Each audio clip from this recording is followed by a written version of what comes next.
After the Christmas and New Year lull, London's Theatreland is beginning to take off again, with more new shows opening in the West End in a week than in a month on New York's Broadway. Tonight sees the first performance of the Royal Baccarat scandal at the Haymarket Theatre. It's based on a true story in 1890 involving Baccarat, scandal and Edward VII when he was Prince of Wales. Gerald Harper, Fiona Fullerton and Keith Michelle are the stars. It's already had a successful provincial run, and it's one of a number of plays and musicals that have arrived or will be opening soon in the West End, which will, as critic Sheridan Morley suggests, either beguile us or perhaps won't. There are kinds of shows now that survive without very good reviews. This one, in fact, opened in Chichester last summer to a less than ecstatic press reaction. But once you have the title Royal and Scandal in the title, and you come to a theatre like this, the Haymarket, where in fact the audience still dresses on first nights in dinner jackets, there is clearly a great nostalgia market.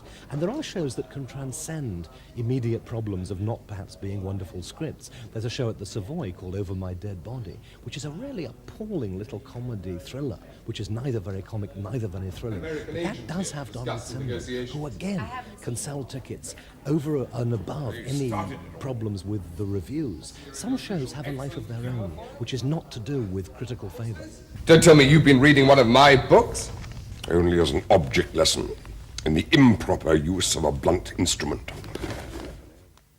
So what are the plays that you think might lift the London theatrical scene? There's a huge new musical, Metropolis, coming into the Piccadilly Theatre. That's costing £4 million, and no one knows whether or not that'll work. Equally interestingly, there's a little tiny show coming into the Fortune next week called Forbidden Broadway. That's been running for about 10 years in a New York nightclub. It's the first ever English production of it. And that really is a satire on all the other shows in town. It's a parody of Les Miserables and of Phantom of the Opera and of Cats. And it's a very rare example of show business making fun of itself. More seriously, there's also a marvellous double bill coming into the Queen's Theatre next week by Alan Bennett from The National. That's called Single Spies. So you could be spoiled for choice for theatre going this year, but the message seems to be choose carefully. Christopher Rainbow for Thames News.